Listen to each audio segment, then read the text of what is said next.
Hello, everyone. Let us start today with a single number that has the power to flip the entire silver market on its head, 100. Because when silver flirts with $100 an ounce, it stops being just a price. It becomes a headline, a psychological trigger, a level that turns, I've been thinking about buying, into I need to buy right now.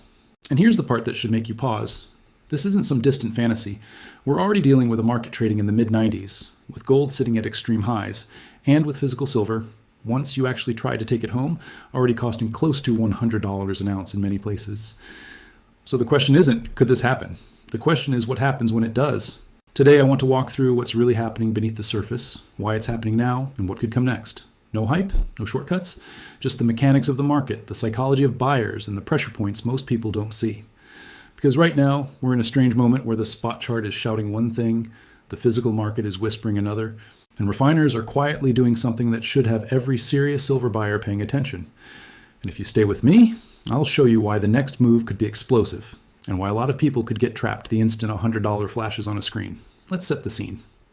Dealer conversations that used to sound routine now feel like storm warnings. People are walking into shops, saying the same thing over and over. I don't really know what I am doing, but I want precious metals. That sentence carries two scents at once, fear and momentum. And when those mix, markets stop behaving politely. If you're new and asking why gold and silver are rising, the easy answer is uncertainty. Global tension, political risk, distrust in institutions, the feeling that official numbers don't match real life. But uncertainty alone doesn't explain why now or why this fast. This move is being powered by three engines at the same time. The first is the safe haven bid. When people don't trust the future, they buy things that don't require trust. Metals don't need promises. They don't depend on banks staying solvent or governments keeping their word. The second engine is the industrial squeeze. Silver isn't just a shiny asset, it's a working metal. Electronics, solar, electrification, medical equipment. Industrial demand has quietly grown into a dominant share of total consumption, and that changes the entire personality of the market. The third engine is the retail surge. When everyday buyers feel late, they stop negotiating. They stop waiting for dips. They stop comparing premiums. They buy what's available because the emotion shifts from opportunity to escape. Those three forces always exist to some degree. What makes this moment different is that they are all accelerating at the same time, while the pipeline is clogged. And this is where the story gets interesting. You may have noticed that some major online dealers are pushing minimum order sizes higher. Small orders that used to slide through are suddenly blocked unless you spend hundreds. Many people see that and assume it means shortage. Sometimes it does. But often it means something quieter and more dangerous, operational overload. When order volume explodes, tiny orders become inefficient. The labor to pack and ship a small purchase isn't much less than a large one, but the revenue is. So businesses protect themselves by filtering out small buyers. The unintended consequence? Buyers get pushed toward local shops, and local shops are where you see the emotion in real time. That's where someone can buy 1 ounce or even 1 silver dime without a shipping label, without a backlog. And that silver dime tells you everything you need to know. It's small, familiar, non-intimidating. And yet today, that tiny piece can cost several dollars. That means two things are happening at once. Silver has moved and the dollar has moved. The era where small silver felt like loose change is over. The market has shifted into a new psychology. Now let's talk about shelves, because visible scarcity turns interest into urgency. Shops restock, and hours later it looks like nothing happened. Inventory disappears even when prices are fair. One buyer clears an entire category because melt value feels like a gift in a fast-moving world. That behavior isn't normal. That's lock it down before it runs away behavior. Yet in the middle of this, something paradoxical is happening. Premiums on some high-end pieces are compressing. When spot surges, premiums often shrink because the spot move does all the work. Collectible sparkle becomes irrelevant. Buyers want ounces, not decoration. That brings us to one of the loudest signals in the room right now, official mint pricing. When a 1 ounce silver proof coin is priced far above spot, it feels outrageous, unless you interpret it as a reflection of expectations. Not a prediction, but an admission that the people running the system don't expect to return to normal anytime soon. And here's the practical takeaway. If you actually want proof coins because you like them, local markets can sometimes beat official pricing by a wide margin. Same ounce, different box, very different number. Now here's the cliffhanger that matters most, especially for small dealers. Refiners. On paper, the flow looks simple. Buy metal, sell to a refiner, get paid. But that only works when refiners behave predictably. Right now, many aren't. Anything alloyed, anything low purity, Anything that takes extra labor, rejected. That includes a lot of constitutional silver, small, liquid pieces people love. If a shop takes in too much of it and can't move it, cash gets trapped. Trapped cash means no restock. No restock means emptier shelves. Emptier shelves fuel more panic. It's a feedback loop. Worse, some refiners are stretching payment timelines. Days turn into weeks. For a large player, it's annoying. For a small business, it's brutal. Cash flow is oxygen. Delay it, and everything tightens. So when you hear refiners rejecting material, don't hear a technical footnote. Hear the system prioritizing efficiency over flexibility and pushing pressure downstream. Now zoom out to taxes, because this quietly reshapes demand. When a state adds a meaningful tax to bullion, buyers don't shrug. They drive. They cross borders. They turn purchases into road trips. People don't want to hand extra money to the government for nothing tangible in return. That funnels demand into certain regions and starves others. Some shops drown in customers. Others sit quiet. Same metal, different map. Add reporting thresholds to the mix, and behavior shifts again. When buyers start structuring purchases around limits, they're no longer just investing, they're strategizing. And strategic buyers often buy more than planned. Now let's address the big question. Will silver hit $100? I think it's absolutely on the table in the near term, not because of predictions, but because we've already seen multi-dollar moves happen fast. One shock headline could do it. But here's what concerns me. The moment $100 prints, the wrong money shows up. Leverage, late buyers, short-term chasers. That kind of money doesn't build a floor. It builds a tower, and towers wobble. I'm bullish on silver's long-term case, but silver has a long history of punishing greed. Look at the structure. Global demand near the billion-ounce scale. Industrial usage growing, supply largely tied to byproduct mining. That means production doesn't ramp just because price rises. When demand pushes and supply can't respond quickly, price becomes the balancing mechanism. Here's the next cliffhanger. If silver breaks $100, everyone will talk about $150.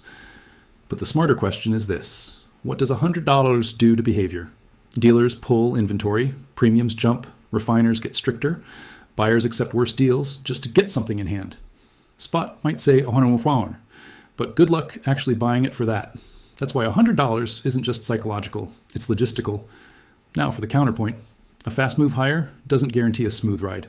Silver is small enough to spike and small enough to fall hard when fast money leaves. Blow-off tops come with brutal corrections. So you need to decide what kind of buyer you are. Long-term stacker? Your edge is patience. Short-term trader? Your edge is discipline. Blend the two and you get wrecked. One last subtle signal, premium math. And when silver was cheap, premiums felt huge.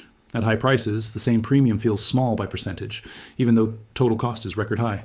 The brain says, only a few bucks over spot, and forgets how high spot already is. That psychology can keep demand hotter longer than expected.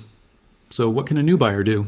Start small, one coin, fractional silver, constitutional pieces, but understand the environment. In a frenzy, perfect timing doesn't exist.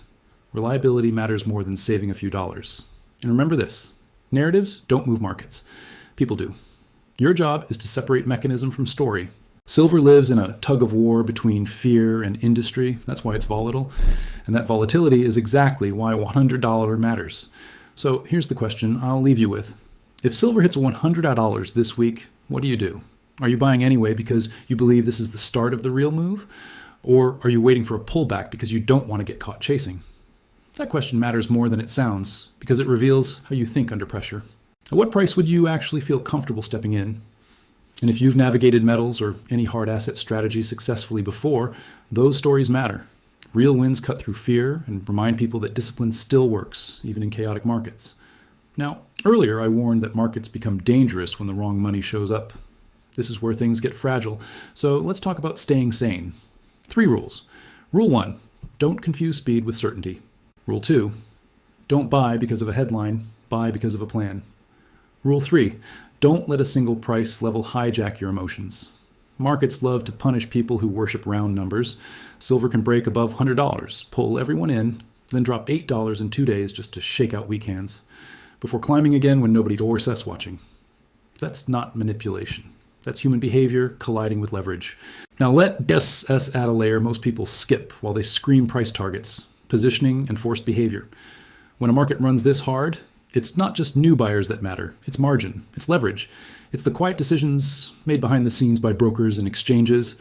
If volatility stays elevated and prices keep ripping, margin requirements can rise. When that happens, leveraged traders are forced to post more collateral or reduce exposure.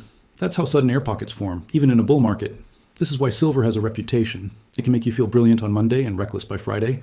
That's also why the silver to gold ratio matters. Like when silver starts outrunning gold, the ratio compresses, signaling speculation is heating up. Historically, that's the moment when you either get another explosive leg higher or a shakeout that nobody's emotionally prepared for. Now let's zoom out for perspective. Silver's nominal peaks in 1980 and 2011 were both around $50. Adjusted for inflation, those levels were far higher than they look on a simple chart. So when people say $100 is impossible, that's not analysis. That's discomfort talking. Layer that with today's industrial demand. Persistent deficits change how forgiving a market can be. And this is where one popular assumption breaks down. Higher prices don't automatically mean instant new supply. Yes, recycling increases. Scrap comes out. Old jewelry gets sold. But refiner bottlenecks slow that material from becoming usable retail metal. Supply can appear on paper long before it appears in your hands. Time delays matter, friction matters, behavior matters. So when you ask whether $100 can hold, don't just stare at the chart. Ask how long it takes for metal to move through the system and who gets squeezed while it does. Because the next 30 days could rewrite the entire silver conversation. So what can you do right now? Step back into reality. When a shop says, "We bought a huge amount yesterday and the case still isn't full," that's not theory, that's physical demand. When premium products sell at ordinary prices, buyers aren't chasing collectibles, they're chasing ounces. When refiners turn away certain categories, the system is choosing speed over flexibility.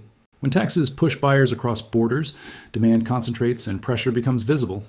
Add it all together and the conclusion is uncomfortable but clear. This is not a normal metals market. This is the kind of environment where a small spark can trigger an outsized move. That's why this moment demands both excitement and caution. Now here's the final thought. When the world feels unstable, people don't just buy metals, they buy clarity. And clarity doesn't come from headlines. It comes from having a plan before the crowd forces you to improvise. If silver hits $100 and the noise explodes, don't let the crowd write your strategy for you. Write it now. Because the next phase, whether it's 110ers, 120, or a violent shakeout back into the 80s, will reward the people who can think clearly while everyone else is shouting. And one last reminder, because it matters, this is educational commentary and personal analysis, not financial advice. You're responsible for your own decisions, your own risk, and your own timing. That responsibility doesn't disappear just because the numbers get bigger.